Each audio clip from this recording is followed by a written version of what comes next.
بسم الله الرحمن الرحيم. السلام عليكم ورحمة الله وبركاته. النهاردة هنعمل أكلة خفيفة شعبية كده سريعة، وأحسن بقى من كل مرة لحوم يعني نخف شوية برضو. أنا هعمل هنا تونة مطبوخة.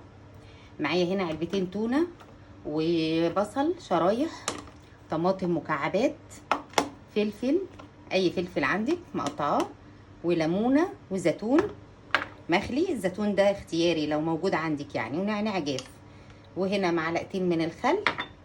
والتوابل بتاعتنا هي بتحب التوابل الكتير، ملح فلفل اسمر كله معلقه صغيره، ملح فلفل اسمر كمون كزبره ناشفه كركم كاري زعتر. تمام كده. بنيجي نركبها الصينيه، فيها معلقه زيت خفيفه، ننزل فيها بالبصل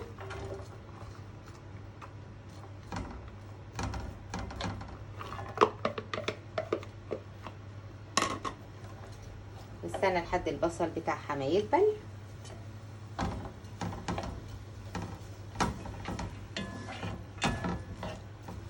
أكلة خفيفة وحلوة، وممكن الأكلة دي تتاكل مع مكرونة، تحط على وشها جبنة موتزاريلا كده وتدخل الميكرويف أو الفرن كده.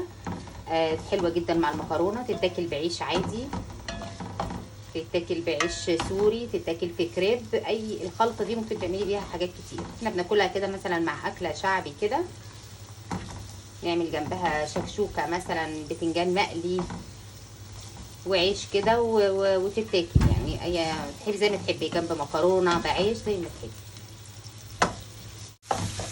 البصله بقى قربت تدبل معانا اهي. انا مش عايزينها تحمر ولا حاجه، انا بحب طعم البصل فيها كده، لازم يبقى مقرقش كده وحلو كده. وهنا هننزل بالفلفل، ياخد برضه تشويحه معاه. انا ما قلتش في المقادير على معلقه الثوم، دي معلقه ثوم ضروريه طبعا، اي حاجه فيها سمك بتحب الثوم. فصين ثوم كده فرميهم، او صحاء لو عندك صحيح كده قطعيه شرايح عادي.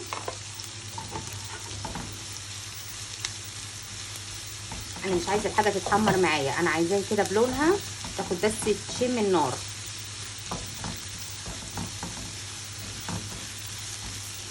ننزل بالطماطم،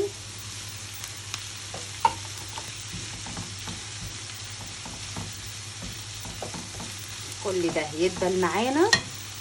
التوابل بتاعتنا كلها كده مره واحده، ملح وفلفل وكمون وكزبره وكاري وكركم وزعتر.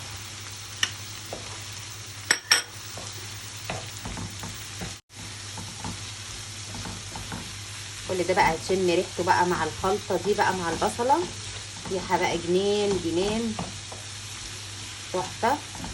انا ما بحبش الحاجه بقى تدبل معايا، انا عايزاها كده بطعمها بلونها، مش عايزاها تدبل، مش عايزه اللون يختفي، انا عايزاه زي ما هي كده. ريحتها تحفه من قبل ما احط طبعا التونه، ريحه التوابل مع الخلطه دي تحفه. معايا علبتين تونه بتصفيها طبعا من العلبه، من المحلول الملح اللي فيها بنصفيها كويس عشان الماده الحافظه اللي فيها. ادي الاكله بتاعتنا الجميله، شايفين بقى الالوان فيها مع التوابل والريحه، مش هتحسي باي زفاره خالص مع التوابل دي. طبعا معلقتين الخل، وفي الاخر خالص بقى انا بحطش الليمون دلوقتي، تدخل معانا في السوا بحط الليمون في المرحله دي بس كده. انا هحط معاها نقطتين ميه، معلقتين ميه صغيرين كده بس، تاخد غلوه عشان مش عايزه كل ده يدبل، بس يستوي معايا شويه، تاخد غلوه وهطفي عليها. هنعمل احنا بقى جنب التونه بتاعتنا دي هنعمل شكشوكه. شوفوا بقى الشكشوكه على طريقتي. جيب معلقه، هنا معانا 5 بيضات حسب عدد افراد الاسره عندك، هنعمل لكل واحد بيضه، وطماطمتين، حبتين طماطم متقطعين مكعبات، وحبتين فلفل برده متقطعين مكعبات، حامي رومي الوان زي ما تحبي اللي موجود عندك، وحبه بصل. وهنا هنستخدم ملح وفلفل بس، انا ما بحطش على البيض اكتر من الملح والفلفل. تعالوا معايا هنا في المرحله تبقى كده، هنبص على التونه بتاعتنا اهي. ادي لون التونه بتاعتنا وصلت اللي احنا عايزينه. احنا هنعمل ايه هنا بقى؟ حبة نعناع جاف كده ونفركه عليها، تفرق معانا برضو في الريحة خالص. عصرة من الليمونة، نص ليمونة كده. بسم الله الرحمن الرحيم.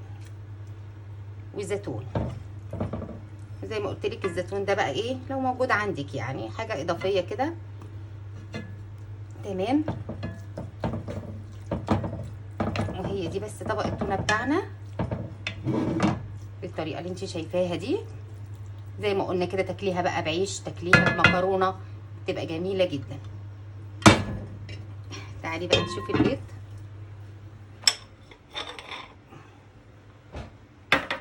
هنحط هنا البصلة، شوية زيت في الصينية كده. تاكل معانا احنا بنشوف التاني.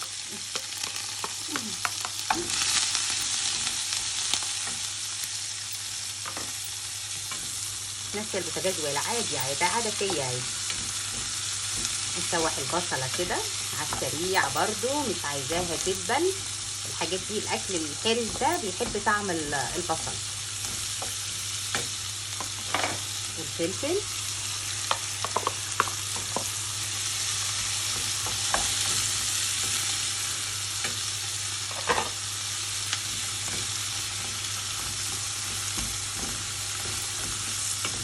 كم النار كده.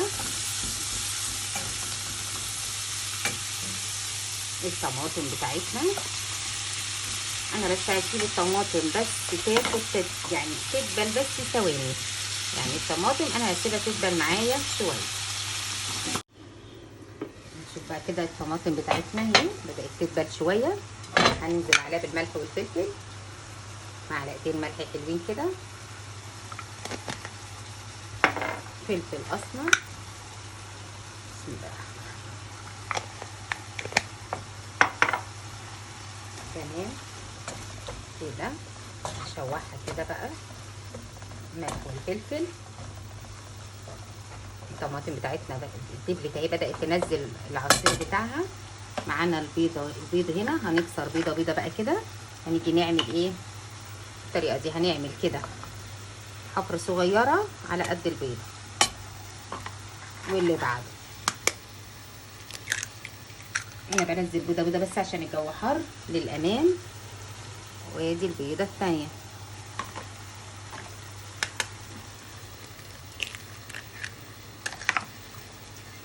وادي البيضه الثالثه.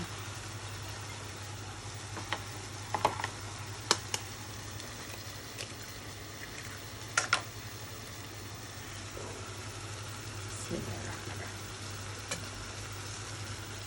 ادي البيضه الرابعه، جت جنب دي. هنا نعمل حفره تانيه.